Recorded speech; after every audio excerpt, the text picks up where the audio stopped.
Karena belum ada suara dari sana, Pak. Hah? Karena belum ada suara dari sana. Oh iya.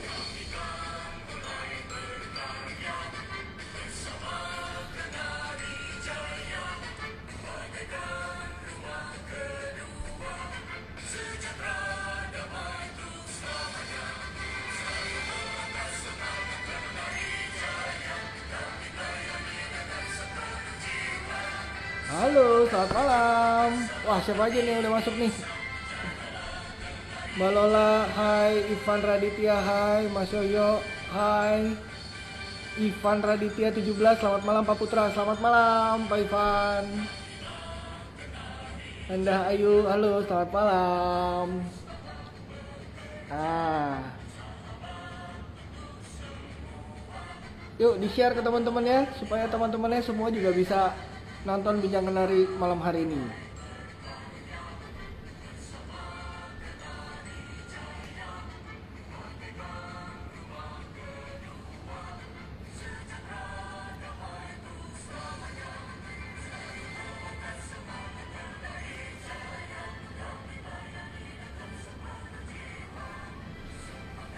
Oke, sambil kita nunggu semakin banyak viewers, kita tunggu sebanyak viewers, kita mulai aja acara malam hari ini ya.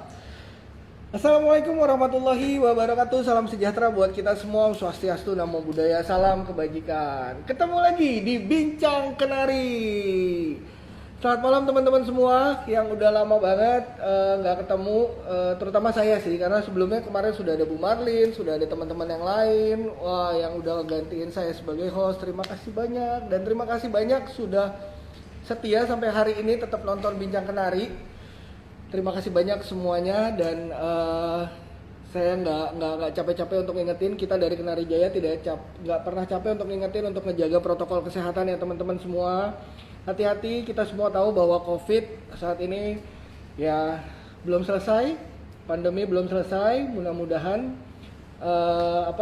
mudah-mudahan kita semua nanti terus terjaga kesehatannya. Kita semua bisa terus dalam kondisi stamina yang baik ya, gitu. Nah, jadi buat teman-teman semua terus patuhi protokol kesehatan ya. Nah, malam hari ini Bincang Kenari spesial banget. Kenapa? Karena kita punya langsung dua narasumber. Wow, kita punya dua narasumber malam hari ini. Ini the special one, bener-bener keren banget. Kenapa? Karena narasumber yang kita akan hadirkan malam hari ini yang berhasil kita undang ini luar biasa. Dua-duanya adalah seorang profesional arsitek yang pasti karyanya udah gak usah diragukan lagi. Karyanya sudah banyak banget, fenomenal banget. Teman-teman juga pasti sudah lihat siapa aja akan ada malam hari ini di Bincang Kenari. Nah, sebelum saya ngundang beliau-beliau ini, izinkan dulu kita dari Kenari Jaya untuk menyampaikan bahwa buat teman-teman yang ingin melihat lebih banyak produk tentang Kenari Jaya, silahkan follow Instagram Kenari Jaya atau lihat di websitenya Kenari Jaya ya. Dan jika memang teman-teman yang menggunakan Android, saat ini Kenari Jaya juga sudah ada di mobile application sementara khususnya buat Android ya. Jadi teman-teman bisa langsung download. Oke. Nah, banyak sekali produk-produk dari Kenari Jaya yang seperti teman-teman lihat di belakang saya ini, digital door lock banyak banget kan. Kita punya K7800. Keren banget. Kita juga punya K6000. Dan kita juga punya K5200. Nah, buat teman-teman semua yang ingin mengetahui lebih lengkap tentang produk-produk Kenari Jaya, pengen ngulik lagi seperti apa fitur-fiturnya, dan pengen ngobrol langsung juga dengan customer service kita, bisa langsung teman-teman WhatsApp di nomor ini. Oke, nanti teman-teman bisa langsung, atau mau telepon juga boleh, mau telepon boleh, mau WhatsApp boleh. Nanti akan dari tim customer service kita akan mencoba untuk menjawab semua kebutuhan dan pertanyaan dari teman-teman semua. Gitu. Oke ya, udah siap nih sekarang ya? Udah siap belum kita untuk masuk ke topik utama kita malam hari ini? Nah, hari ini saya sangat-sangat beruntung Kenari Jaya sangat beruntung karena Kenari Jaya malam hari ini akan membahas topik arsitek dan arsitektur yang menjaga dan mengubah wajah kota. Oke, agak unik ya. Kenapa sekarang kali ini kita ngebahas sebuah kota nih? Karena narasumber kita malam hari ini adalah Bapak Her Pramtama, Senior Advisor anggota tim Gubernur untuk percepatan pembangunan Pemprov DKI Jakarta. Wow, luar biasa kan? Kita sudah dihadirkan Pak Her Pramtama ini bersedia hadir. Pak Her Pramtama bersedia hadir bukan tanpa alasan, karena Pak Her Pramtama ini adalah sahabat dekat, sahabat karibnya dari narasumber kita yang satu lagi, yaitu Bapak Heru Wicaksono, seorang arsitek dan pendiri majalah Asrinesia. Luar biasa ya, malam hari ini kita punya dua sosok arsitek luar biasa. Mereka sudah bersahabat lama, mereka udah temenan lama, tapi karena COVID, mereka belum bisa ketemu-temu lagi. Dan mereka baru ketemu lagi di mana? Di Bincang Kenari malam hari ini. Luar biasa ya. Nah, sekarang langsung aja kita sama-sama panggil dari Pak Herunya dulu. Oke, sama-sama ini dia narasumber kita yang pertama, yaitu adalah Bapak Heru Wicaksono. Selamat malam, Pak. Selamat malam. Wow, beruntung kan?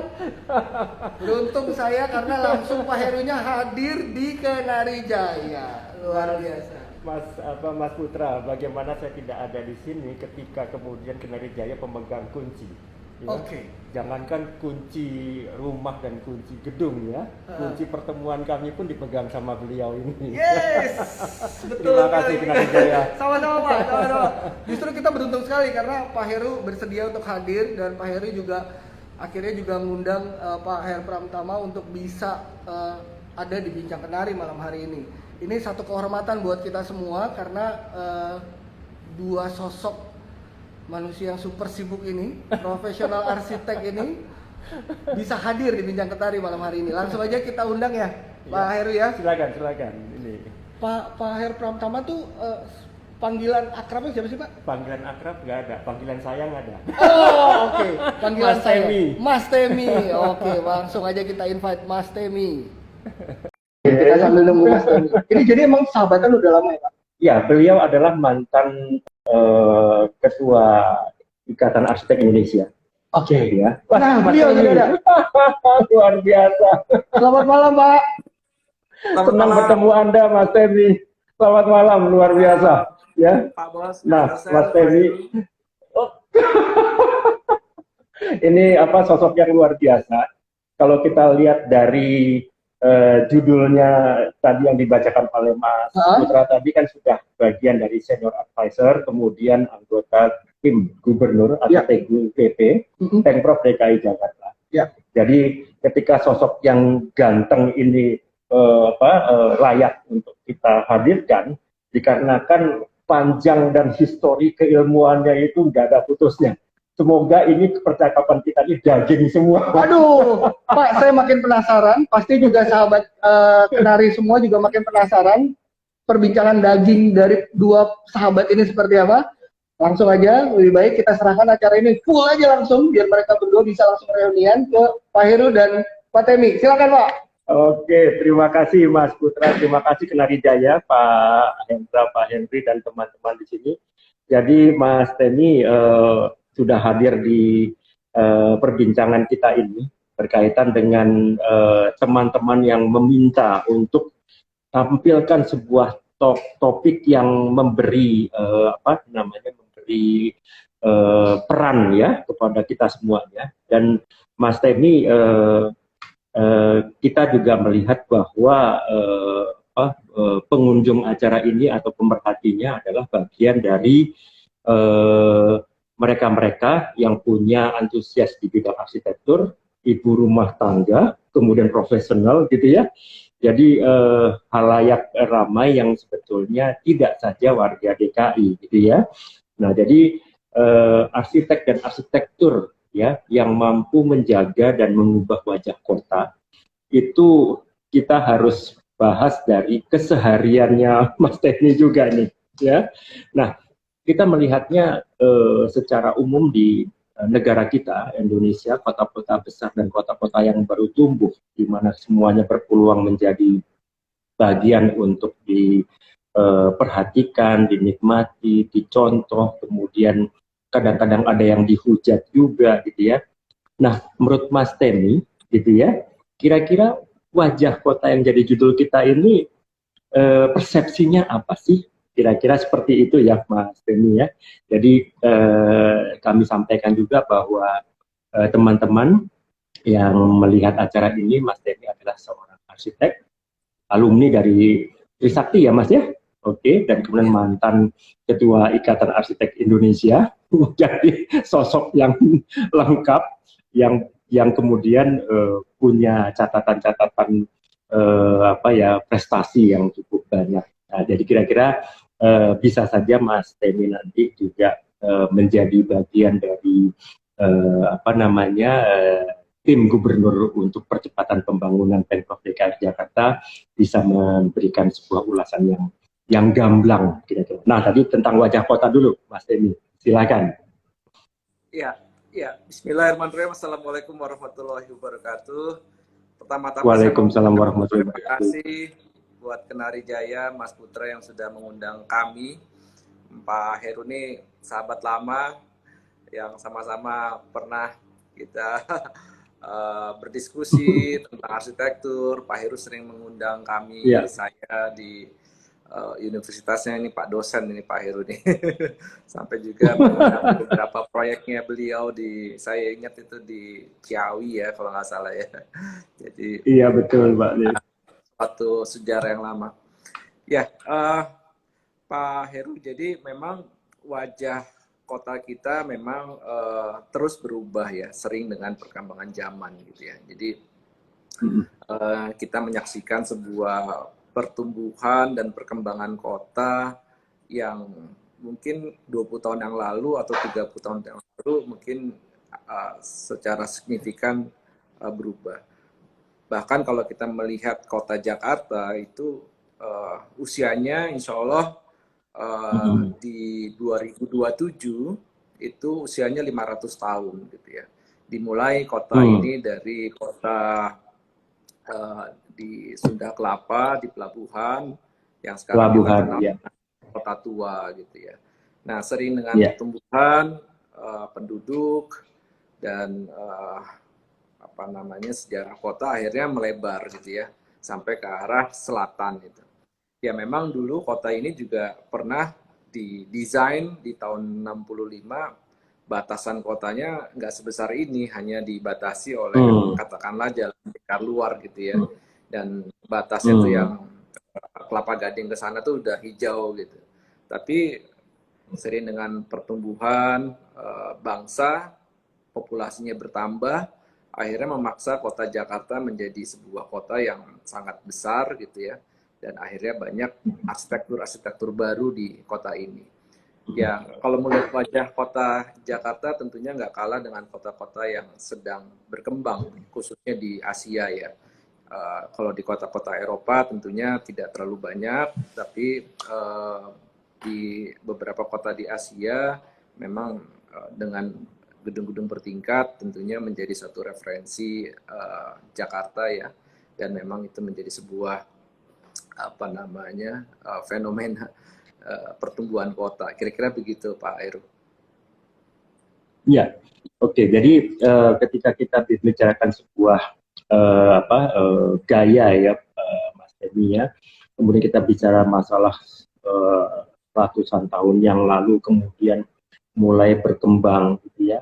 Nah, di saat kemudian kita melihat bahwa faktor-faktor histori, faktor-faktor yang kemudian berkembang menuntut kota ini begitu kerasnya gitu ya. Nah, apakah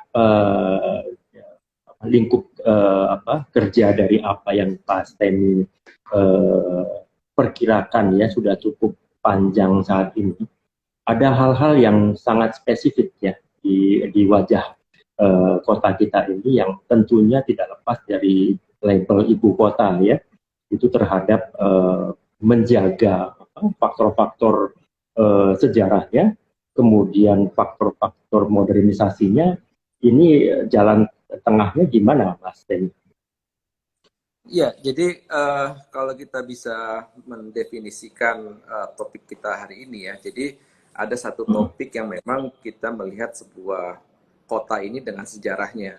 Dengan sejarahnya tentunya kita mendapatkan sebuah warisan bangunan arsitektur yang memang menjadi sebuah bangunan yang harus dikonservasi gitu ya, seperti di area Kota Tua, bahkan di area Menteng dan Kebayoran gitu ya, dan juga daerah-daerah yang masih memiliki bangunan-bangunan cagar budaya. Itu dalam konteks cagar budaya. Jadi kita harus bisa menjaga karya-karya arsitektur itu tetap eksis, dan tentunya kita belajar banyak dari karya-karya tersebut, karena memang kita tahu bahwa beberapa arsitek atau karya arsitektur yang di era katakanlah 100 tahun yang lalu atau 50 tahun yang lalu itu sangat mengedepankan aspek-aspek terhadap apa namanya lingkungan ya. Jadi terkait dengan arsitektur tropis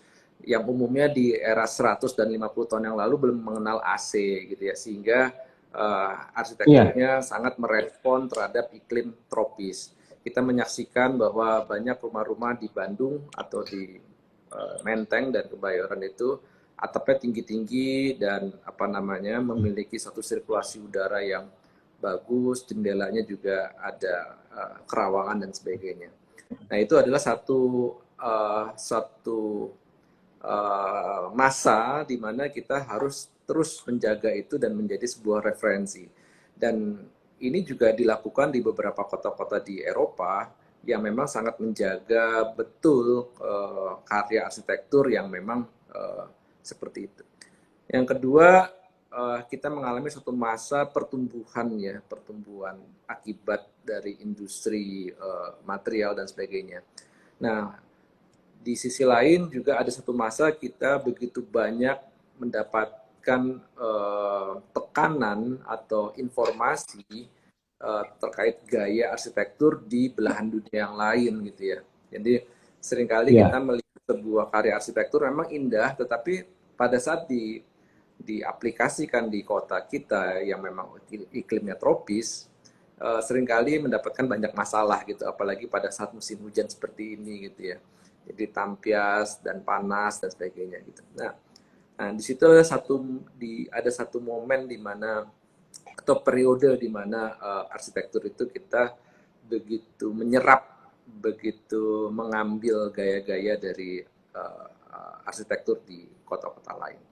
Nah, saya menyadari bahwa beberapa tahun terakhir arsitek dan para stakeholder ya, terutama dari pemerintah maupun dari swasta sudah mulai melihat bahwa arsitektur itu bisa tidak harus mengikuti tren gitu ya. Jadi bisa mengadopsi sebuah gaya arsitektur yang benar-benar cocok dengan iklim kita, cocok dengan kebutuhan kita, cocok dengan budaya kita, cocok dengan sistem keamanan kita gitu ya dan sebagainya. Jadi sudah mulai banyak karya-karya arsitektur yang memang mulai mengambil konsep seperti itu.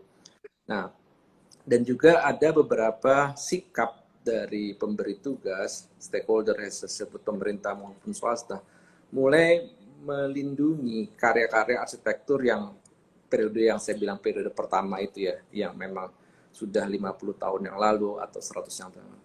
Yang terkini misalnya ada satu proyek di Pemprov DKI Taman Ismail Marzuki, di mana tetap kita membuat sebuah bangunan baru, itu karyanya Pak Andra Matin ya, tetapi bangunan lamanya itu tetap dipertahankan, jadi menjadi sesuatu harmonis antara bangunan lama dan baru. Dan begitu juga misalnya kemarin Masjid Istiqlal juga baru direnovasi setelah 41 tahun digunakan dan diperbaiki lagi dan dikembalikan dan diperkuat dari sisi konservasinya. Nah, jadi dan kita juga melihat, jadi satu contoh lagi misalnya di Tamrin ya, kita melihat ada satu gedung Sarinah ya, yang kemudian sekarang lagi dikonservasi, tetapi juga membawa sebuah semangat konservasi, jadi mengembalikan wajah lamanya, tapi juga karena ada kebutuhan baru, kita lihat menyaksikan ada sebuah podium baru yang memang akhirnya itu menjadi sesuatu yang harmonis. Nah, di sisi lain kita terus bergerak ya, karena arsitektur itu bisa membuat sebuah karya yang memang tidak berada di sebuah bangunan yang dulunya sudah ada. Misalnya kalau di Jakarta kita bangun Stadion Jakarta International Stadion, jadi itu sebuah bangunan baru yang memang menjadi sebuah apa namanya kebanggaan nantinya ketika jadi bagi kota Jakarta. Ikon ya, Mas ya. Ya, semangat arsitektur baru. Kemudian juga kalau kita melihat di kota Jakarta begitu banyak permasalahan yang ada, jadi terutama di ruang publik kita sering menyaksikan sebuah pemandangan, katakanlah pedagang kaki lima berada di kerumunan di stasiun gitu ya. Terus kemudian ada para mitra Gojek dan Grab, ojek online itu ya, berada juga di sekitar situ. Nah, di situ sebenarnya ada peran arsitek ya untuk bisa menyelesaikan masalah kota. Pak Gubernur mengatakan bahwa kita bisa saja menggunakan pendekatan penertiban gitu ya. Tetapi pendekatan penertiban itu seringkali tidak tuntas ketika kita tertibkan para PKL atau parkir liar. Ketika petugas nggak ada, rekan-rekan kita PKL semua kembali lagi gitu. Nah, Bapak Gubernur selalu menyampaikan ini ada satu peran dari arsitek untuk bisa menyelesaikan solusi permasalahan kota dari sisi arsitektur. Nah, contohnya kebetulan saya terlibat aktif pada saat penataan di Tanah Abang yang sempat heboh di akhir tahun 2017 gitu ya. Jadi di mana penataan yang dilakukan di Desember 2017 itu adalah sebuah penataan jangka pendek di mana dengan keterbatasan anggaran, karena kalau pemerintah itu kan nggak bisa langsung membuat satu program ya, baru dilantik, kemudian ada isu tentang keriuhan dan permasalahan di Tanah Abang, akhirnya kita berpikir keras gitu, kami sebagai arsitek berpikir keras bagaimana menyelesaikan sebuah kesemerawutan di depan pintu stasiun gitu. Nah, kami pelajari bahwa ternyata yang terjadi PKL itu muncul karena memang nggak ada suatu sistem integrasi transportasi. Jadi orang yang keluar dari stasiun itu mereka menunggu di ruang publik, kemudian baru Transjakarta datang, ojek datang, atau taksi datang. Nah, ketika dia menunggu di ruang publik dan kebetulan ruang publiknya juga macet, jadi ada waktu jeda yang cukup lama, ruang transisi itu akhirnya diokupasi oleh para PKL. Jadi PKL mendekat gitu ya, mendekat. Disitulah ada sebuah ekonomi ya. Jadi interaksi sosial ya. Orang lama menunggu lama, dia butuh minum, butuh makan karena kebetulan dari ujung naik kereta ya, naik kereta 1 jam atau setengah jam dari rumah, dari subuh sampai lapar kan, jadi dia butuh makan dan sebagainya. Betul. Nah akhirnya kami di penataan jangka menengah ya yang sudah dilakukan, kami membuat sebuah skybridge menghubungkan antara stasiun dengan blok-blok pasar yang ada di Tanah Abang, sehingga pergerakan penumpang itu ada di lantai 2, karena memang tujuannya orang ke Tanah Abang itu ada 2, satu adalah berpindah untuk menggunakan transportasi lain untuk bekerja atau di luar Tanah Abang, atau yang kedua memang mereka tujuannya di Tanah Abang gitu. Nah, pada saat kita ada kebutuhan atau tujuan ke Tanah Abang, maka kita pastikan orang dari stasiun itu tetap di level 2. Level 2 kemudian masuk ke dalam pasar Blok A. Kemudian ketika orang memang hanya untuk transit, maka dia keluar di dalam halte gitu, sehingga mereka tidak punya kesempatan berinteraksi sama ruang publik gitu. Nah, itulah jadi pergerakan manusianya ya, Mas Tendi. Iya, diatur.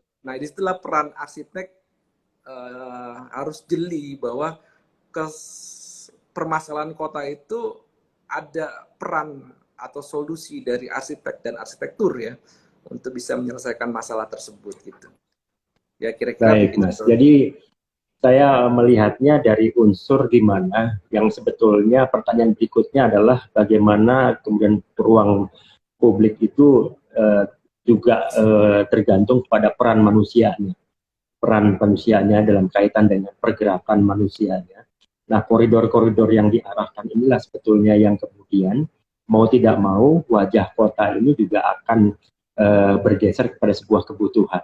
Nah, oke, kita tadi sudah dapat satu contoh ya, Mas, bagaimana sebuah persoalan yang menahun bahkan kecenderungannya semakin buruk itu bisa kita ubah ya ketika peran seorang arsitek ini dalam kaitan dengan produknya arsitektural itu mampu untuk mengemas itu menjadi lebih baik.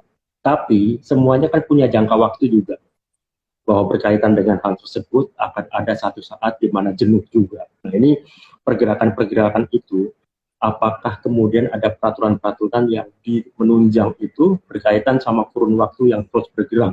Nah ini ya, jadi permasalahan ibu kota ini akan menjadi berulang. Nah ini Mas Temi bisa petakan nggak, Mas? Kira-kira yang spesifik ya, misalnya berkaitan sama terminal, berkaitan sama akses, berkaitan sama kerumunan, pemancingan kerumunan di sebuah pasar. Nah ini kira-kira peta di kota kita tercinta ini seperti apa, Pak Mas Temi?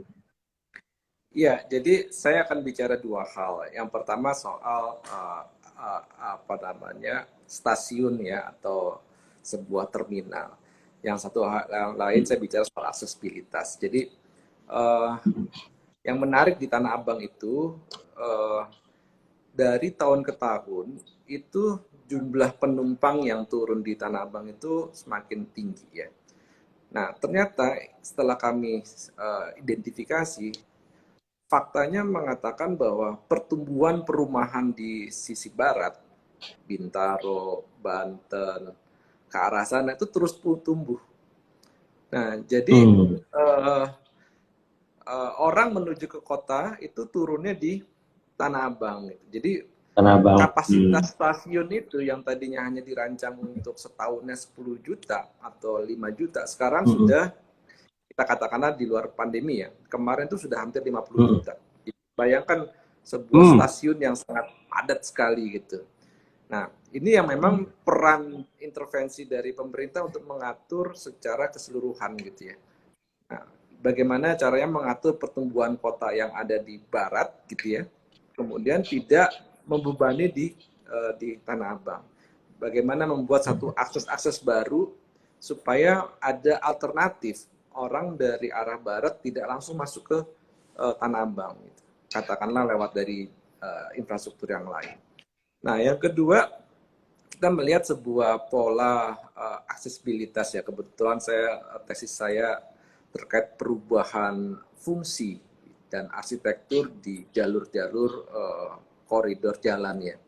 Jadi di satu tesis saya di Kebayoran gitu ya. Jadi Kebayoran itu memiliki dua poros ya, utara selatan dan timur barat gitu ya. Nah, awal rancangannya di tahun 1948 Kebayoran Baru itu hanya sebuah island. Jadi dia hanya mendapatkan akses dari utara, dari kota menuju ke Kebayoran. Jadi kemudian balik lagi. Jadi kota satelit gitu ya, kota satelit. Namun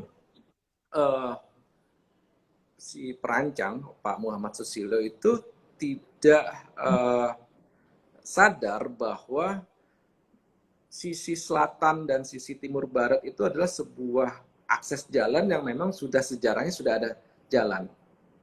Jadi jadi sebelum Kebayoran Baru itu ada, poros itu sudah terbentuk karena memang sebuah akses gitu ya. Nah, dalam perjalanannya didesainlah sebuah kota baru dengan kota satelit gitu. Dan intinya hanya untuk di situ kemudian mensupport ke arah kota. Nah, ya mungkin dulu kan kita tidak bisa memprediksi ya sebuah jumlah penduduk kota gitu ya. Dan Pak Muhammad Susilo juga tidak membayangkan Jakarta menjadi sebuah kota yang menjadi daya tarik bagi semua penduduk yang ada di Indonesia untuk mereka bekerja di Jakarta. Nah, singkat kata saya bicara begini, jadi sepanjang jalan poros itu yang tadinya berumah, katakanlah di Jalan Panglima Polim, kalau nggak salah Kenari Jaya juga di Panglima Polim nih, Kenari Jaya ya, Iya, kalau nggak salah. betul. Jadi dia Iya ada. oh bukan di Fatmawati. Pangpolim, dia Fatmawati. agak di Blok A, agak di Iya. Blok A, di poros itu gitu ya. Jadi akhirnya poros ini yang katakanlah Jalan Panglima Polim itu yang dulunya sebuah perumahan, mau nggak mau berubah menjadi sebuah area komersil karena memang begitu banyak tekanan pergerakan orang. Dan teorinya mengatakan setiap ada pergerakan aksesibilitas, makalah disitulah timbul nilai ekonomi dari sebuah properti gitu. Dan ini terjadi juga pada saat Pak Ciputra mengembangkan Bintaro Jaya. Jadi kalau kita lihat jalan kesehatan menuju ke arah Masjid Raya Bintaro, itu mungkin dulu kita mengenal sebuah restoran sederhana Bintaro. Itu di sepanjang itu kan berubah semua tuh. Karena memang itu sebuah akses. Akhirnya Pak Ciputra belajar dari pengalaman, mungkin belajar dari Kebayoran, mungkin belajar dari Bintaro. Pada saat dia mengembangkan BSD, dia akhirnya tidak membuat sebuah properti langsung menghadap ke jalan utama. Jadi dipaksa membuat sebuah klaster-klaster sehingga jalan utama tetap bersih, tidak ada potensi properti di kanan kirinya berubah menjadi sebuah ruang usaha yang akhirnya memberikan suatu kemacetan gitu. Nah itulah sebuah pelajaran-pelajaran berharga yang memang ketika para pengembang dan arsitek mulai peka terhadap sebuah situasi. Nah kalau di Kebayoran menariknya begini, jadi yang tadinya kafling kecil menjadi sebuah ruko, kemudian yang umumnya sebuah kafling besar ya, itu Kejaksaan Agung, rancangannya Pak Susilo itu, Kejaksaan Agung adalah ruang terbuka hijau. Kemudian juga Kementerian PUPR itu juga ruang terbuka hijau. Nah, jadi karena memang pemerintah pada saat itu ya melihat sebuah lahan yang cukup besar, akhirnya itu dirubah, dikonvert menjadi sebuah ruang terbuka, menjadi sebuah gedung pemerintah, termasuk kantor wali kota Jakarta Selatan itu. Jadi ada ruang terbuka hijau menjadi kantor wali kota. Nah, itu ada suatu kebutuhan. Itu Pak Heru yang bisa saya sampaikan. Baik, oke. Menarik sekali Mas Temi ya, bahwa kemudian arsitek yang mencoba untuk menggawangi pergerakan publik, kemudian ekspektasi dari kemudian pemilik-pemilik lahan, ya pastinya juga harus mendapatkan sebuah koridor yang kemudian rancangan kota ini menjadi sebuah patokan ya, bahwa membangun pun tidak sekedar mengejar bagaimana disepakati oleh izin mendirikan bangunan, gitu ya. Tapi juga banyak hal-hal yang sangat spesifik ketika kemudian ada peraturan mengenai pemugaran dan lain-lain. Mas Timi bisa cerita nggak bagaimana presentasi dari adanya pelanggaran, kemudian ekspektasi dari pemilik lahan yang harus juga diarahkan. Nah ini kira-kira presentasi benernya sama miringnya ini gimana Mas? Ya, kalau bicara presentasi mungkin saya belum bisa bicara karena datanya juga saya nggak begitu pelajari ya. Tapi intinya begini, kota ini memang terus berkembang ya. Jadi kecepatan pembangunan itu lebih cepat dari kecepatan menyusun regulasi. Jadi itu itu yang terjadi kemarin lah ini. Jadi kota ini terus berkembang, katakanlah jadi arsitektur itu kan bicara sebuah fungsi ya. Jadi bagaimana sebuah fungsi itu bisa diakomodir dalam sebuah ruang gitu ya. Jadi sebagai contoh, rumah tinggal yang ada di tahun 50-an, ya kita masih melihat beberapa jejaknya yang ada di Kebayoran maupun di Menteng. Itu mungkin rata-rata bangunannya 1 atau 2 lantai gitu ya. Kemudian memiliki halaman yang cukup besar. yang paling simpel ada rumah itu juga sangat simpel fungsinya, hanya ruang tamu, ruang keluarga, kamar tidur gitu, bahkan kamar mandinya juga sharing gitu ya. Lalu umumnya ada pavilion kecil untuk servis. Tapi dalam perkembangannya dengan gaya hidup yang mulai berkembang, hari ini ya parkir aja yang tadinya hanya 1 mobil, parkir bisa jadi 4 mobil. Kemudian rumah yang dulunya nggak ada kolam renang, ada kolam renang. Rumah yang dulunya nggak ada home theater, mesti ada home theater gitu. Jadi ada sebuah gaya hidup yang memang terus berkembang. Itu di sisi lain. Tapi di sisi lain dengan lahan yang terbatas, dengan unit atau coupling yang terbatas, katakanlah 60 atau 100, akhirnya bagaimana mensiasatinya gitu ya. Jadi kita pernah ada satu periode ya, kecepatan orang membangun ya, itu sudah lantai 3 dan 4, tapi regulasinya belum ada waktu itu ya, kita bicara zaman 3 atau 5 tahun yang lalu gitu ya, atau mungkin saya lupa ya, mungkin 5 tahun yang lalu.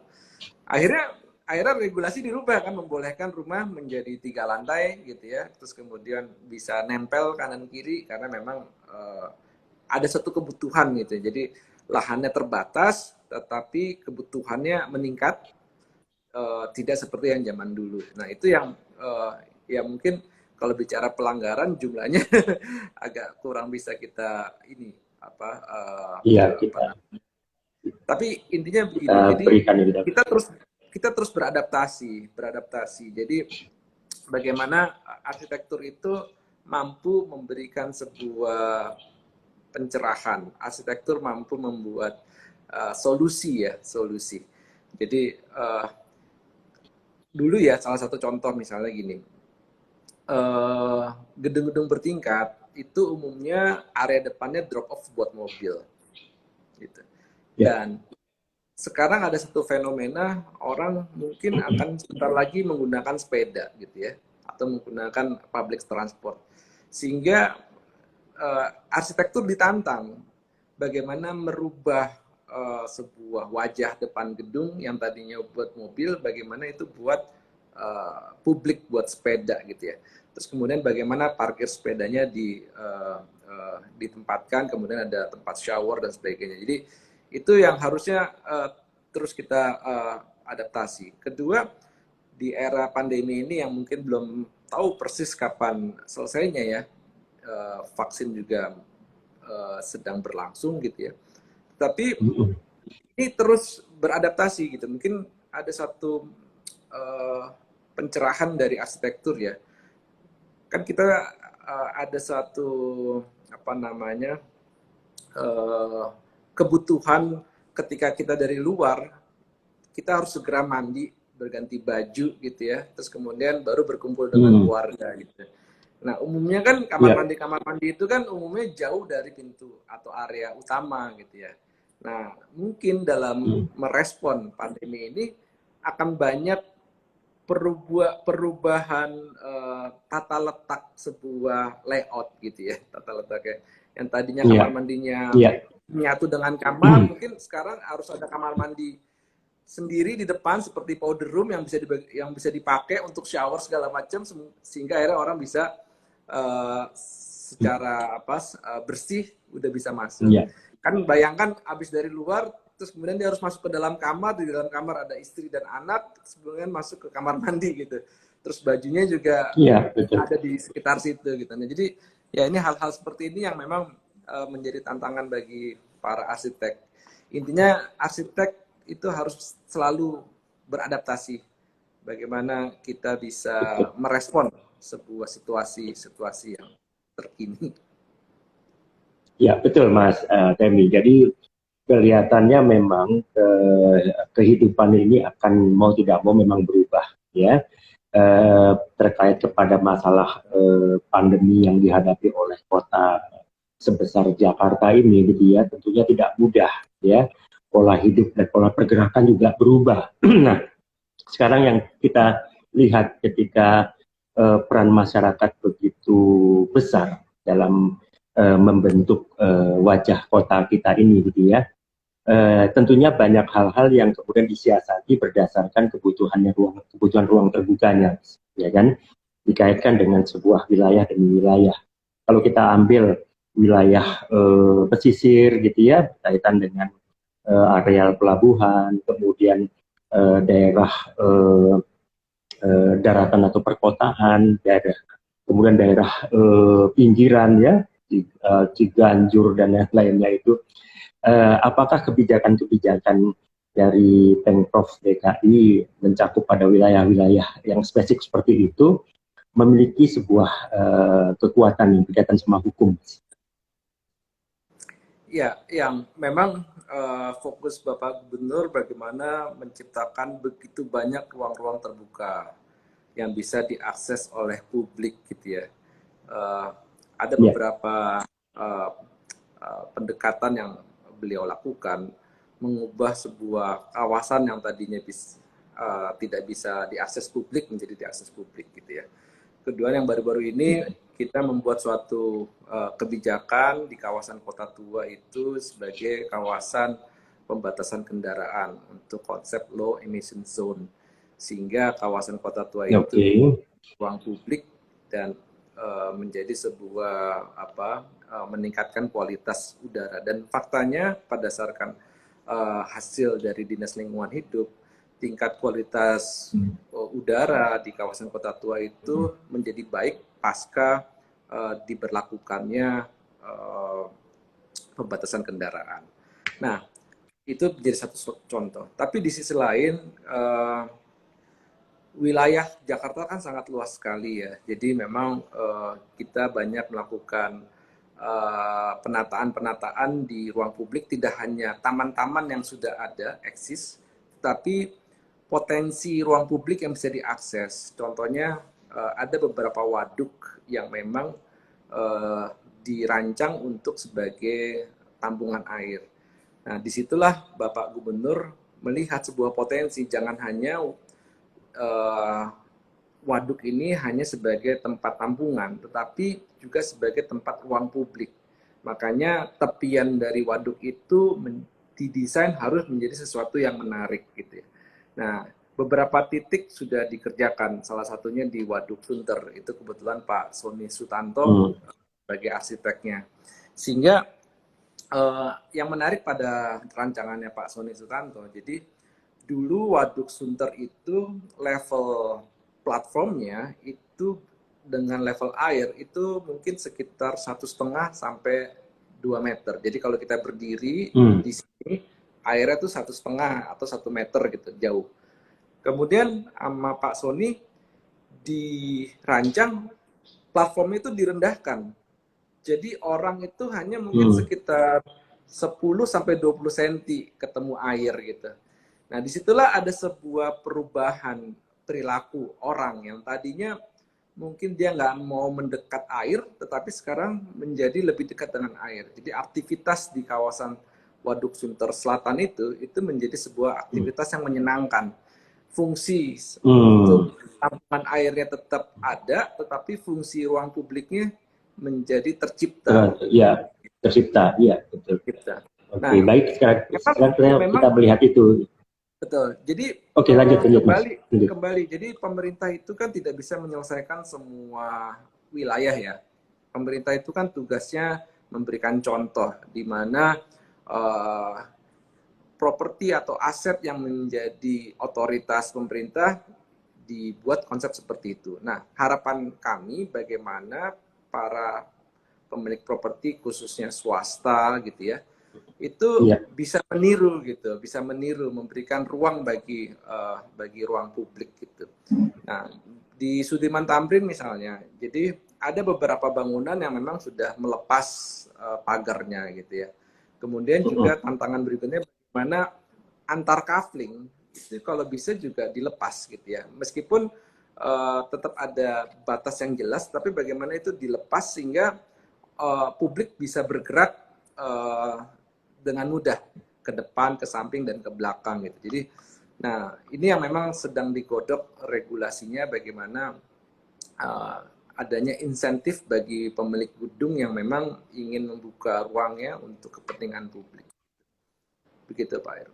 Oke, baik. Jadi kembali lagi sudah menyentuh pada peran masyarakat, peran-peran para pemilik lahan, pemilik bangunan yang kemudian mengacu pada satu titik temu di mana pemerintah kota ini memberikan sebuah arahan ya, sehingga pada akhirnya kita bisa melihat bahwa apakah sebuah kota layak untuk menjadi sebuah kota wisata, kemudian kota yang ramah kepada kesehatan warganya. Nah, di sini kita juga melihat ya bahwa sebuah kota tidak lepas dari faktor visualnya, Mas. Gitu ya.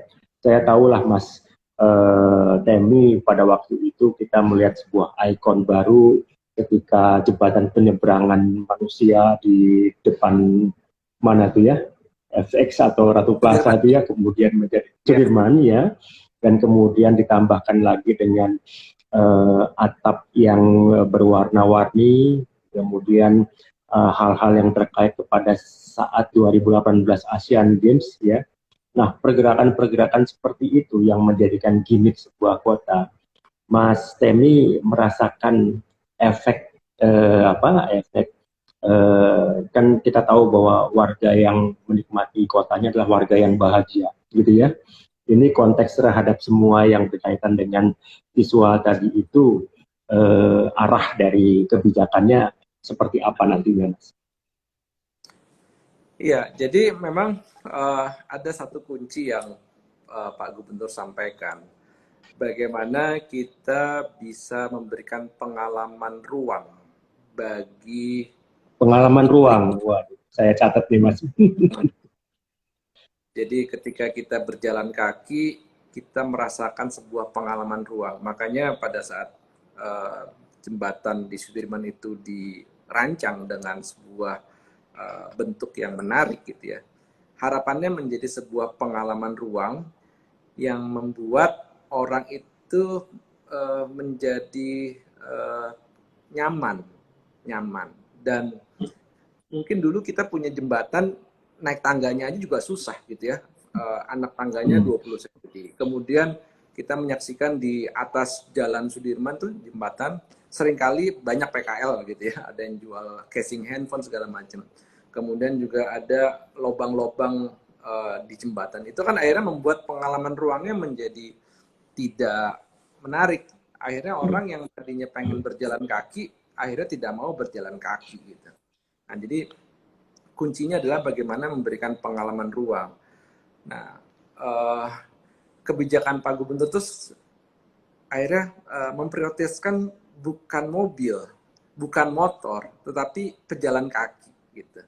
Dan kedua, sekarang sepeda, baru kendaraan gitu ya. Jadi arsitek ini menjadi sebuah kembali ya, menjadi sebuah tantangan bagaimana kita bisa menciptakan ruang-ruang terbuka gitu ya, yang nyaman bagi orang ketika dia naik kendaraan publik kemudian berjalan kaki, sehingga akhirnya mereka ada ya kembali ya, pengalaman ruang yang menarik gitu. Terus kemudian saya ingin memberikan sebuah gambaran begini Pak. Jadi ruang-ruang publik ini adalah sebuah ruang yang selama ini tidak begitu banyak dipikirkan Pak, gitu ya. Jadi orang masih menganggap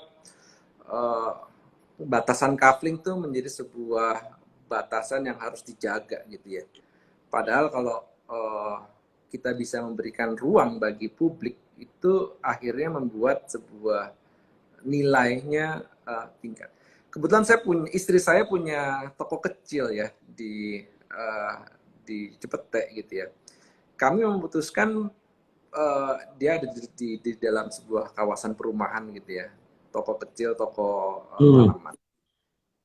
Kami memutuskan tidak membuat pagar, akhirnya membuat ruang publik di depannya. Jadi pada saat sore hari gitu ya, begitu banyak anak kecil yang menggunakan ruang publik itu, dan akhirnya orang yang tidak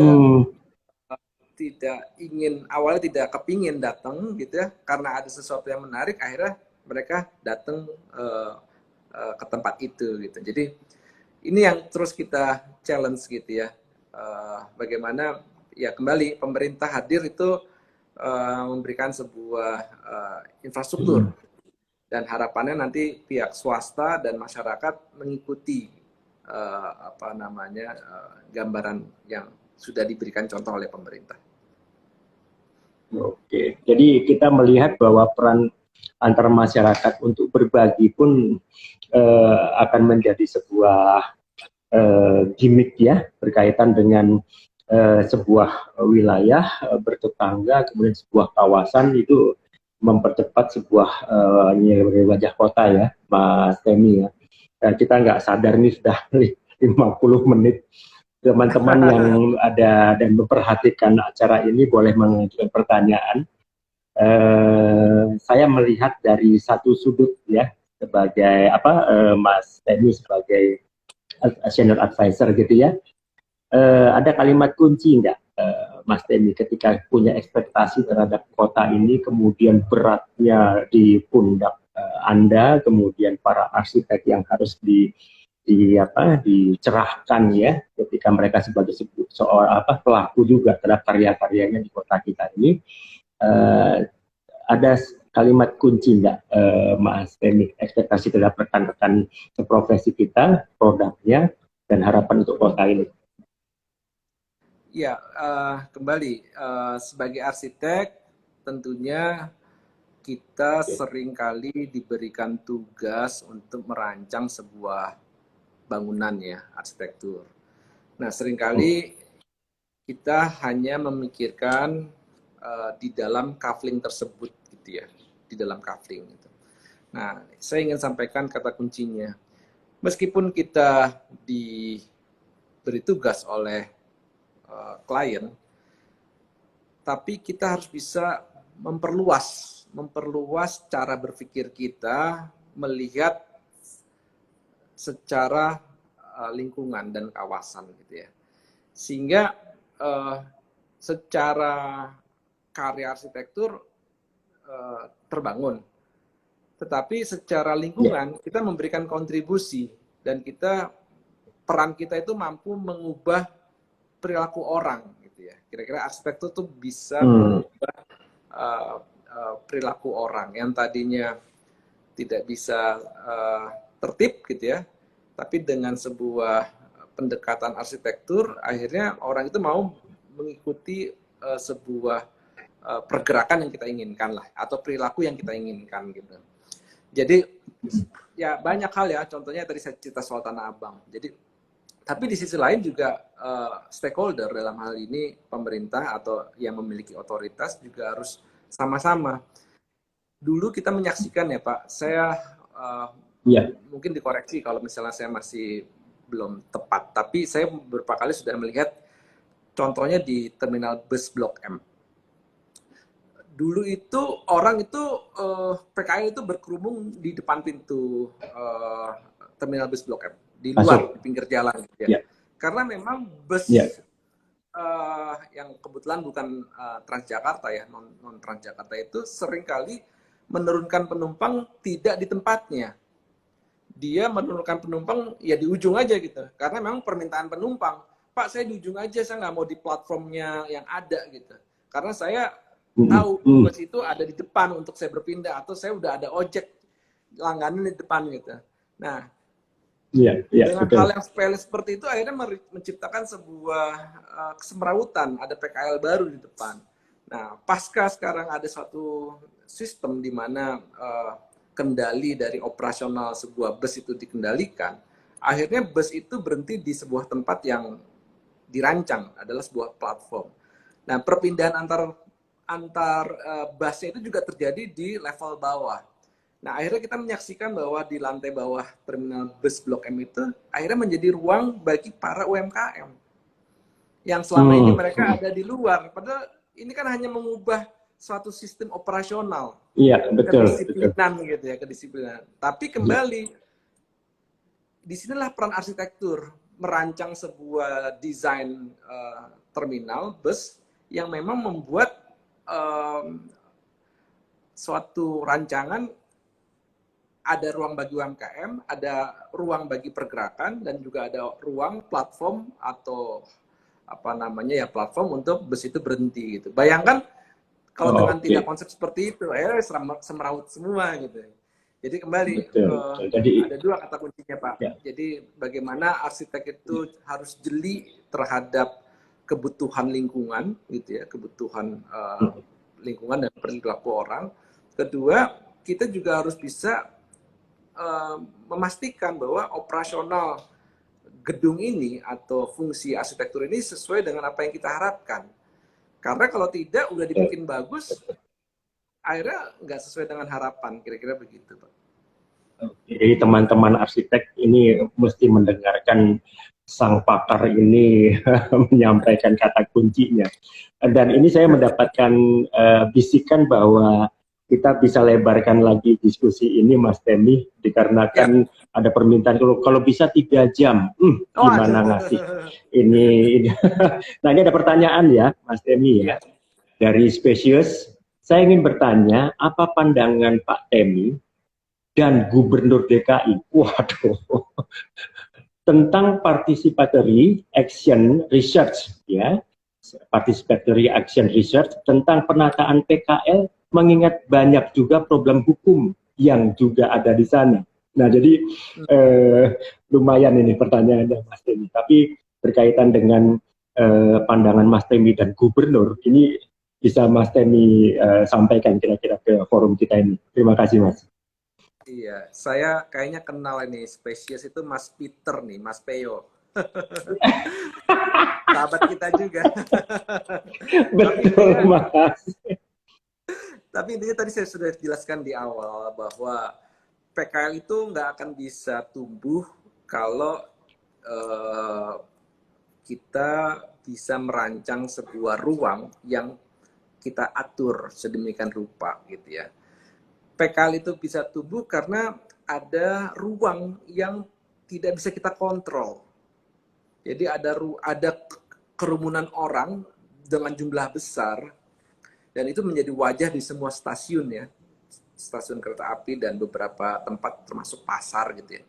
Karena ada ruang yang nggak bisa kita kontrol, kerumunan orang itu berada di situ, kemudian disitulah ada nilai ekonomi bagi rakyat yang berpenghasilan terbatas itu kan dia mencari celah-celah bagaimana bisa mendagangkan, memasarkan produknya gitu. Nah itu yang kita harus bisa fasilitasi. Jadi kembali daripada mereka tidak bisa kita atur, sebaiknya arsitekturlah yang bertanggung jawab bagaimana kita mengatur itu gitu, memberikan ruang itu. Ya, oke. Dan itu jadi tidak gimana Pak Heru? Jadi tidak hanya berdasarkan sebuah permasalahan dan kesalahan faktor hukum dan dihukum itu adalah sebagai sebuah jalan keluar, bukan itu saja ya Mas. Jadi mungkin saya bisa menggarisbawahi PKL itu mungkin bisa ada karena memang ketidakpekaan seorang arsitek dalam merancang, khususnya di ruang publik. Gitu. Jadi ada peran arsitek di situ yang menyebabkan PKL ada. Kalau arsiteknya peka dan bisa memahami kebutuhan, terutama khususnya pergerakan orang ya di ruang-ruang publik, insya Allah PKL nggak akan ada. Dan itu udah kita bisa buktikan di depan stasiun di Jalan Jati Baru di Tanah Abang, di mana kita membuat sebuah skybridge ya, memastikan orang itu bergerak di atas. Memang menyelesaikan Tanah Abang itu belum tuntas, masih banyak PKL yang ada di sisi yang lain. Tapi kita bisa pastikan di ruang yang tadinya banyak PKL di Jalan Jati Baru itu sekarang sudah tidak ada, gitu ya. Karena kita memberikan ruang bagi PKL begitu, ada 400 meter di atas platform gitu. Kalau mungkin Pak Heru kapan-kapan saya ajak deh ke Tanah Abang. Itu mirip-mirip seperti di Bandung itu di saya lupa namanya tuh di Ciamplas Walk. Mas Endo Ciamplas ya. Di atas ya. Tapi kita beruntung bahwa kita bikin sebuah platform itu karena untuk memberikan ruang bagi UMKM gitu. Karena bagaimanapun juga kita harus memberikan ruang bagi UMKM. Ada beberapa contoh di saya ingat di Barcelona ya, ada sebuah koridor namanya La Rambla gitu ya, sebuah pedestrian yang cukup besar, Alhambra. Alhambra, Iya. menghubungkan dari satu titik menuju ke arah tepi pantai, sehingga Iya. wisatawan dan penduduk memang harus melalui jalan itu menuju ke arah pantai. Nah, Betul. akhirnya pedestrian itu dibikin lebar, dan akhirnya di dalam pedestrian lebar itu ada booth-booth UMKM, sehingga ruang itu Iya. akhirnya bisa Iya. dimanfaatkan. Nah, tantangan berikutnya adalah bagaimana pemerintah tertib ya, artinya kalau udah ada ruang yang diberikan, jangan yang lain memaksa masuk lah gitu. Tinggal di Iya. apa namanya, Jadi fasilitas tempat yang lain. betul. Jadi tumbuhnya kemudian terbentuknya memang harus terkonsep ya, Mas Betul. Denny. Oke, satu pertanyaan lagi, Mas. Di Jakarta banyak fasum yang perlu diredefinisi. Waduh, ini bahasanya. Jadikan kawasan taman hijau yang bisa dipanen. Wah, berarti tanaman-tanaman yang bermanfaat dan berbuah. Kembalikan ke fungsi kebun dan tidak harus jadi taman. Apa opini Mas Temi? Wah, nantang banget ini. Kita jadikan Mas Temi gubernur ya. Arsitek jadi gubernur. Oke, silakan Mas Temi. Iya, jadi kebetulan saya cerita sedikit nih, ini bukan bicara soal Jakarta ya. Jadi kebetulan saya diberikan amanah untuk mengelola sebuah rest area di Tol Jagorawi KM45. Jadi, KM45, oke. KM45. Jadi sebelum ke tempatnya Pak Heru yang jadi di jalan tol Pak. Gitu. Siap. Nah, di 2015 kita mulai diberi tugas untuk mengelola rest area itu, ada pom bensin, ada restoran, minimarket dan sebagainya gitu ya. Jadi kita mengolah lahan sehingga kita harus membujuk para tenan untuk mau menyewa lahan kita untuk usaha gitu ya. Jadi salah satu keberhasilan kita melobi adalah pada saat kita melobi Starbucks ya, yang tadinya nggak ada, akhirnya jadi ada di situ. Nah, dari 2015 sampai 2020 memang kita kan lahannya cukup luas ya. Jadi memang kita dengan keterbatasan investasi dari investor, akhirnya kita memang harus membangunnya bertahap, Pak. Membangunnya bertahap. Nah, ketika kita membangunnya bertahap, kan kita harus membangun sebuah infrastruktur sehingga akhirnya si tenan itu mau masuk ya gitu ya. Nah, untuk membangun infrastruktur secara keseluruhan kan nggak mungkin. Jadi kita klaster-klaster dulu gitu. Nah, akhirnya kita dari 2015 sudah menyisakan sebuah klaster nih yang nantinya akan kita siapkan. Jalannya juga udah mulai dari tahun ke tahun udah kita siapin gitu. Tinggal kita 2 tahun terakhir 2019 atau 2018 itu mulai memasarkan. Ini ada tempat bagus, Anda bisa nyewa untuk restoran sebagainya. Nah, pada saat pandemi di bulan Maret 2020 sampai akhirnya di bulan Agustus, September dan Oktober lah gitu ya, kita merasa 5 tahun terakhir aja kita susah jualan lahan yang kosong itu gitu ya. Akhirnya kita berpikir di dalam masa pandemi ini makin sulit lagi kita menjual lahan untuk aktivitas restoran dan sejenisnya gitu. Nah, di sisi lain kami punya tanggung jawab bagaimana para staff kita ya, para orang yang bekerja di perusahaan ini tetap harus bekerja gitu ya. Nah, bagaimana tetap lapangan pekerjaan itu tetap ada gitu. Akhirnya kita berpikir lahan itu kita rubah Pak jadi area pertanian. Jadi kita nanam kangkung, nanam sawi, nanam jagung gitu. Dan akhirnya saya belajar jadi petani Pak sekarang. Jadi kita belajar dari petani, dari orang-orang yang memang mengerti bertani. Akhirnya kita belajar gitu. Nah, akhirnya apa yang disampaikan Mas Peo itu benar bahwa ruang-ruang publik yang tadinya hanya menjadi sebuah keindahan kota gitu ya, Iya. tapi juga ada ruang-ruang publik yang memang bisa kita hasilkan untuk kegiatan yang lebih apa ya, menguntungkan ya, artinya lebih bermanfaat bagi warga kota. Apalagi Jakarta ini kan memiliki sebuah kebutuhan pangan sangat tinggi, Pak, karena Iya, jumlah betul, penduduknya betul. banyak sekali, dan kita Iya. kita bergantung bagi daerah lain untuk mendatangkan pangan dan sejenis ya, sapi dari banyaknya dari Australia atau dari apa namanya Nusa Tenggara Timur ya, Kupang dan sebagainya, terus bawang dari Jawa Tengah dan sebagainya. Jadi kita memang butuh sebuah ketahanan pangan. Memang nggak bisa semuanya memenuhi kebutuhan Jakarta ya, tetapi setidaknya kita sudah mulai menggalakkan bagaimana rumah-rumah itu mulai membuat suatu tanaman hidroponik gitu ya. Jadi orang bisa cocok tanam di situ. Jadi urban farming.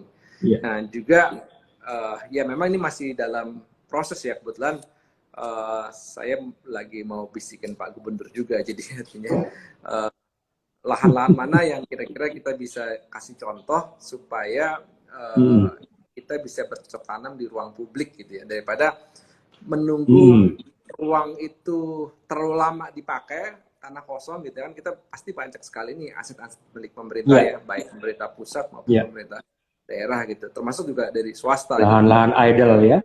Lahan-lahan idle. Dan sebenarnya ini sesuatu yang sudah digalakkan sebelum Mas Ridwan Kamil jadi wali kota Bandung. Saya ingat betul tahun 2010 atau 2009 beliau menggerakkan sebuah gerakan urban farming gitu ya, memanfaatkan sebuah lahan di Kemayoran.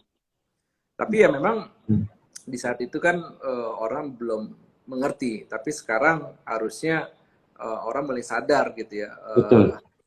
Kebutuhan pangan itu harus tetap terjaga, dan apalagi di masa pandemi ini kita perlu sekali menjaga imun kita dengan banyak makan sayuran ya, sehingga badan kita tetap sehat gitu, kira begitu.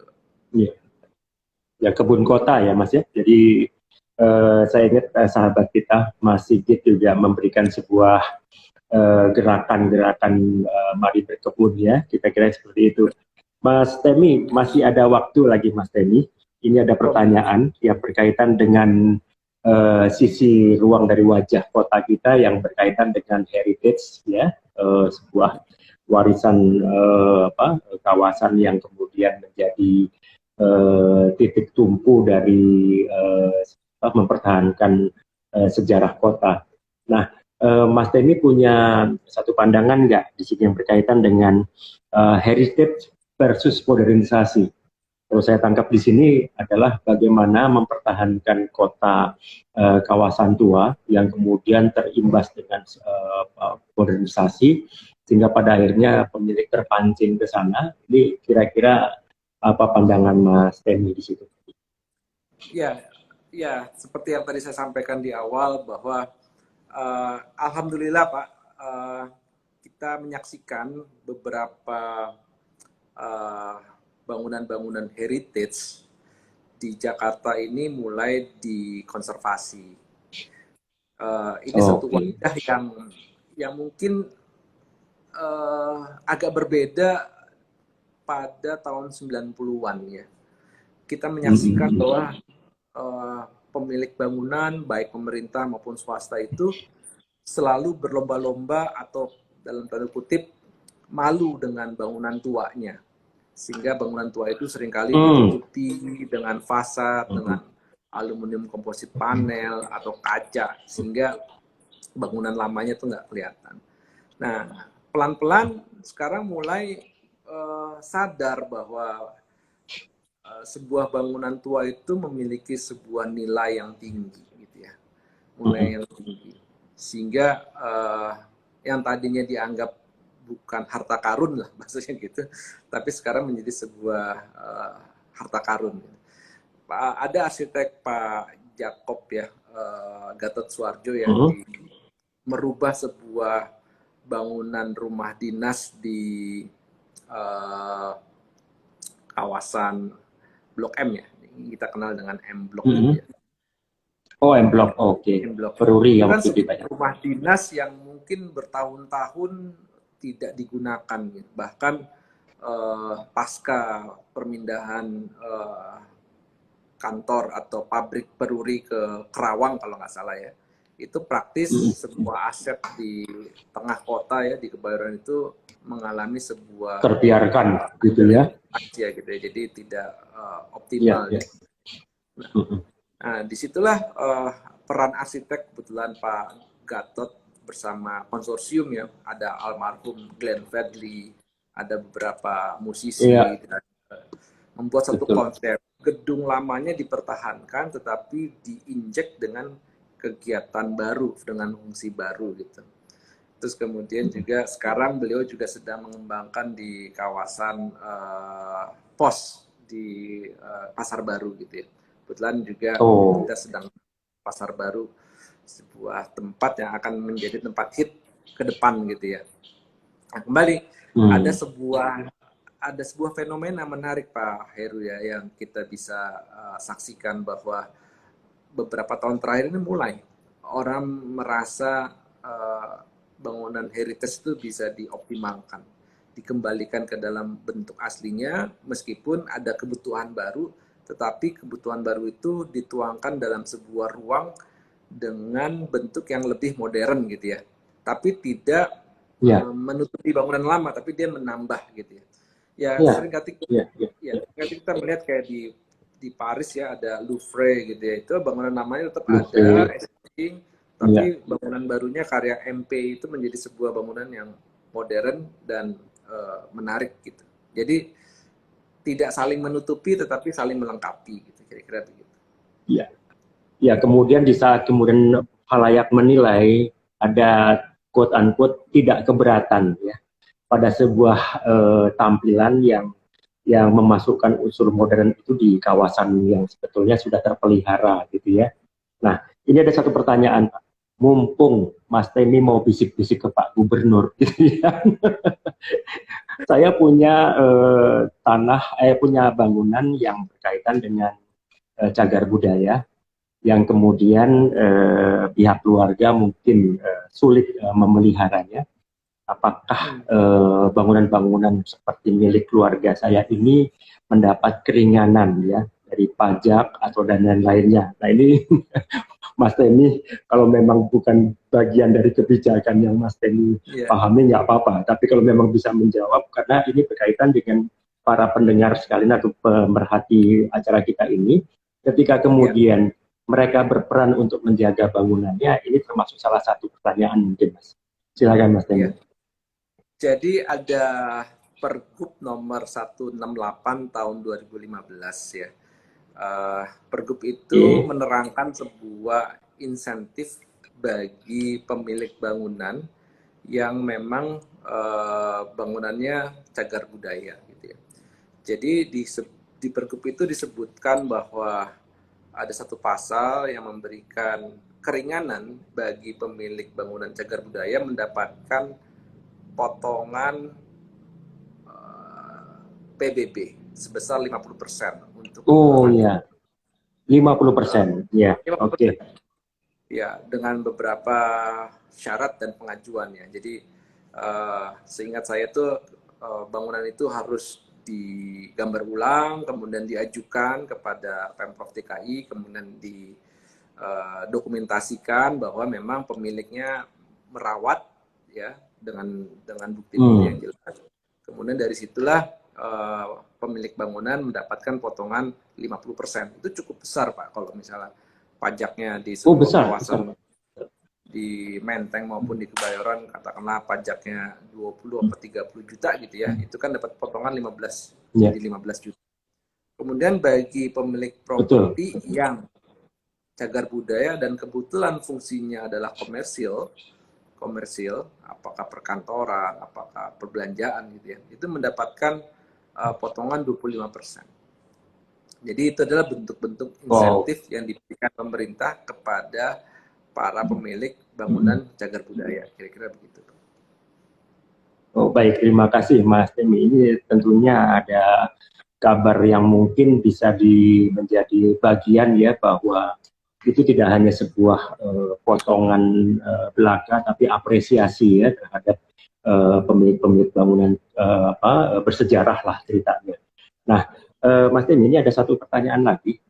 Ya, ini cukup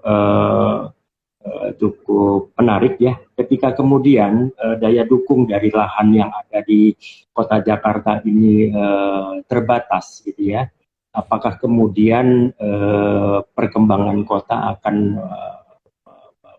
mempengaruhi kebijakan ruang terbuka hijau atau ruang hijau di pinggiran-pinggiran kota. Nah, ini yang berkaitan dengan perkembangan kota dengan jalan tol dan lainnya, sehingga pada akhirnya ya kita melihat di daerah Ciganjur menjadi daerah yang padat penduduknya. Nah, ini untuk memberikan sebuah gambaran perubahan wajah kota yang kemudian semakin berkembang seperti ini, sehingga pada akhirnya hunian vertikal pun tidak menjawab. Itu kira-kira seperti apa? Iya, jadi permasalahan kota Jakarta ini bukan permasalahan yang terjadi 1 atau 3 tahun terakhir ya. Jadi permasalahan yang sudah bertahun. Jadi memang kita menyadari bahwa ruang-ruang terbuka hijau yang dalam rencana detail tata ruang yang direncanakan sebagai area hijau pelan-pelan mulai terkikis gitu ya. Jadi area-area yang tadinya sebagai area resapan, area-area yang tadinya memiliki KDP yang sangat kecil ya, misalnya ada sebuah rumah khususnya di area selatan misalnya ya, tadi yang disebutkan di Ciganjur itu mungkin hanya diizinkan hanya boleh membangun 20% menjadi atau 30% gitu ya. Tapi dalam perjalanannya kembali ada satu kebutuhan yang memang mendesak gitu ya, yang tidak bisa ditahan gitu ya. Akhirnya orang-orang itu mulai mengambil RTH-nya yang memang di atas couplingnya sendiri gitu ya, yang hanya sesuai dengan tata ruang hanya diizinkan bikin 20-30, akhirnya menjadi 50-60%. Jadi ruang terbuka hijaunya atau tamannya hanya 40%. Padahal menurut tata ruang hanya boleh tamannya 70 atau 80 gitu. Jadi ya kembali ini ada satu terobosan-terobosan yang memang harus dilakukan. Bagaimana kita membuat sebuah sistem ruang terbuka itu tetap terjaga tapi dengan keterbatasan yang ada. Bagaimana mengalirkan, contohnya ya, mengalirkan air hujan itu ke dalam tanah gitu ya. Kita mengefektifkan kembali sumur-sumur resapan. Mungkin kita sebagai arsitek menganggap remeh gitu ya Pak. Banyak teman-teman kita yang berprofesi sebagai arsitek menganggap remeh membuat sebuah sumur resapan. Seringkali sumur resapan itu hanya sebagai stempel dalam mengajukan izin mendirikan bangunan, tetapi tidak benar-benar dihitung bahwa tampungan atap itu harus bisa masuk semuanya ke dalam sumur resapan. Nah, bila mana, ini kembali Pak, ini banyak sekali nih peran arsitek dalam sebuah permasalahan kota. Bagaimana arsitek itu harus bisa mengedukasi, memberikan wawasan kepada pemberi tugasnya ya, atau kliennya. Misalnya dia mau bernegosiasi, itu deh bikin sumur resapannya satu saja misalnya gitu. Tapi arsitek harus bisa menjelaskan, Pak, kalau hanya bikin sumur resapan satu, akhirnya air hujan itu akan semuanya kebuang ke saluran kota. Kalau semua bangunan rumah tinggal mengambil sikap seperti itu, akhirnya air hujan itu akan mengalir ke sebuah daerah yang sangat rendah, akhirnya daerah itu menjadi banjir gitu. Jadi kita harus bisa menggugah pemberi tugas kita. Harus benar-benar bagaimana ujung tombak lah ya, ujung tombak kota ini tuh sebenarnya ada di arsitek gitu. Kalau kita bisa, yang paling Ya. simpel aja, air hujan tidak keluar sama sekali ke kafling gitu, semua diresap ke dalam.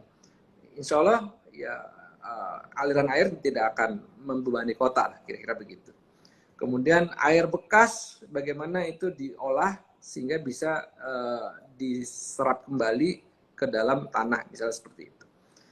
Kemudian sampah, bagaimana sampah itu menjadi sebuah apa ya uh, uh, produk atau yang kita bisa memilah secara optimal gitu. Jadi kesadaran kita jangan menyerahkan semua persoalan itu kepada pemerintah. Bagaimana kita sama-sama meskipun kecil ya, meskipun kecil dalam lingkup kecil Ya. dalam lingkup kita bisa memberikan kontribusi gitu kepada kota gitu. Kalau semuanya memiliki sebuah semangat yang sama, insya Allah permasalahan kota itu akan selesai gitu Pak, kira-kira begitu. Baik, oke. Ini apa namanya, mengarah dan kemudian menjadi sebuah kapasitas yang kita bisa detail ya, Mas Temi ya, bahwa sumur resapan pun berkaitan dengan kita punya istilah zero run off ya, itu betul-betul menjadi tanggung jawab kita semuanya, tidak hanya sebuah stempel di EMB saja. Ini saya sepakat sekali bahwa pada akhirnya seringkali pengalihan budget yang harusnya ke sumur resapan mungkin dialihkan menjadi sesuatu yang lain karena tidak diperiksa. Nah ini mungkin bagian dari kebijakan aturan dari pemerintah DKI.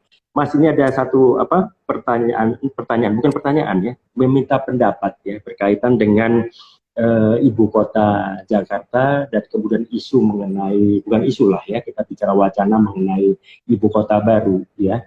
Nah, kita melihat bahwa faktor kegiatan ekonomi itu yang terpusat di Jakarta ini pandangan pencerahan Mas Temi terhadap ya boleh-boleh sajalah yang namanya ibu kota pindah kemanapun gitu ya. Tapi ketika kegiatan ekonomi ini menjadi bagian dari kehidupan masyarakat, ya, pada prinsipnya Jakarta akan bersolek seperti apa ketika masyarakat, ekspektasi masyarakat terhadap kegiatan ekonomi wisata dan lain-lain di Jakarta akan terus ada dan mungkin meningkat, seperti apa Mas Temi dan rekan-rekan dari TGUPP menyikapi? Ya, ini sebuah pertanyaan yang memang harus hati-hati menjawabnya. Jadi Betul. Betul. jadi Ya. sebagai pemerintah, kebetulan kami sekarang ada di pemerintah, tentunya kami harus mendukung program dari pemerintah pusat ya. Bapak Presiden sudah memberikan sebuah visi secara gamblang terkait dengan pemindahan ibu kota ya. Beberapa argumentasi yang beliau sampaikan tidak hanya bicara mengurangi beban ibu kota, tetapi juga bicara merubah perilaku para pejabat ke depannya. Itu yang kira-kira saya coba cermati dari pemikiran-pemikiran Pak Presiden dan jajarannya gitu ya. Tentunya sudah banyak contoh ya di kota-kota besar lain di mana kota-kota besar yang tadinya menjadi ibu kota akhirnya harus berpindah gitu ya. Kita menyaksikan kalau di Australia itu ibu kotanya di Canberra ya, sebuah kota yang sangat Canberra sepi ya. dan terus kemudian di Amerika itu di DC, bukan di New York gitu ya. Kemudian kalau di Frankfurt itu di Jerman itu di Berlin gitu ya, bukan di Frankfurt ya, di mana sebagai pusat ekonomi. Jadi kembali kami di Pemprov DKI tentunya terus mendukung ya apa yang menjadi garis kebijakan pemerintah pusat gitu. Dan kita bersiap diri bila mana memang ibu kota harus pindah, tentunya Pemprov DKI juga sudah menyiapkan beberapa strategi kota ini menjadi sebuah kota yang bukan ibu kota ya, misalnya jadi kota perdagangan, kota pariwisata dan kota layak huni bagi semuanya, kira-kira begitu Pak. Jadi kita tidak bertentangan lah dengan apa yang digariskan oleh Pak Presiden. Ya, luar biasa Mas Denny, bahwa kita juga melihat bahwa Jakarta tidak berhenti bersolek. Jakarta tidak berhenti untuk menampilkan wajahnya. Ketika kemudian himbauan terhadap teman-teman yang mempunyai profesi yang menentukan, kita melihat bahwa Jakarta akan tetap menjadi kota yang dicintai, kemudian memberikan sebuah dampak wisata dan kegiatan ekonomi yang luar biasa. Nah, yang saya bangga bahwa jawaban Mas Denny itu mewakilkan semua pemikiran-pemikiran yang berkaitan dengan bagaimana nanti dan lain-lainnya itu sudah menjadi menjadi kunci untuk tidak ada yang berubah, ya. Kalau kita berkaitan dengan istilah-istilah yang muncul ke permukaan, bagaimana sebuah jawaban itu bisa tersampaikan dengan apa yang tadi Mas Denny sampaikan barusan. Jadi saya kira kita sudah diberi kelebihan waktu Mas Denny, tapi saya pengen Mas Denny nanti bilang ke Mas Peter bahwa dia dapat charger Kenari Jaya dengan pertanyaan yang luar biasa tadi. Baik, saya terima kasih banyak Mas Denny. Suatu saat kita akan bertemu di kopi darat ya Mas ya.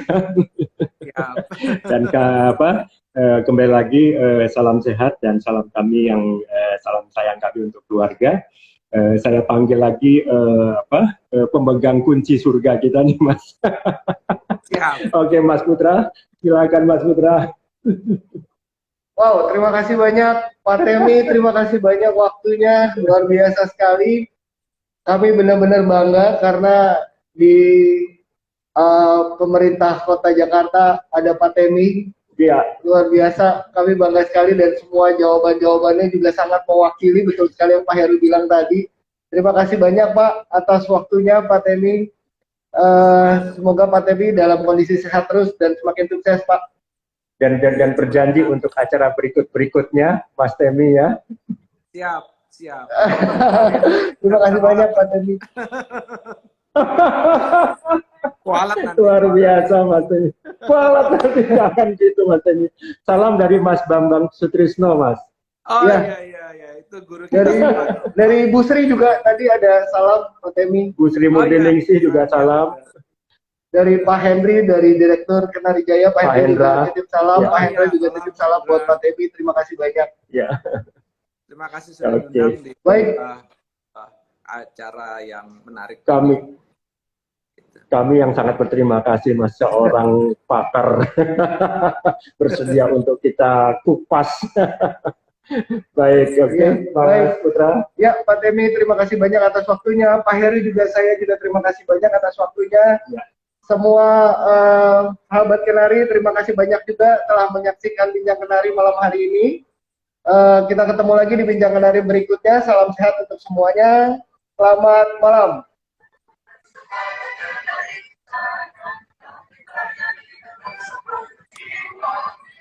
Sampai berjumpa bersama kami.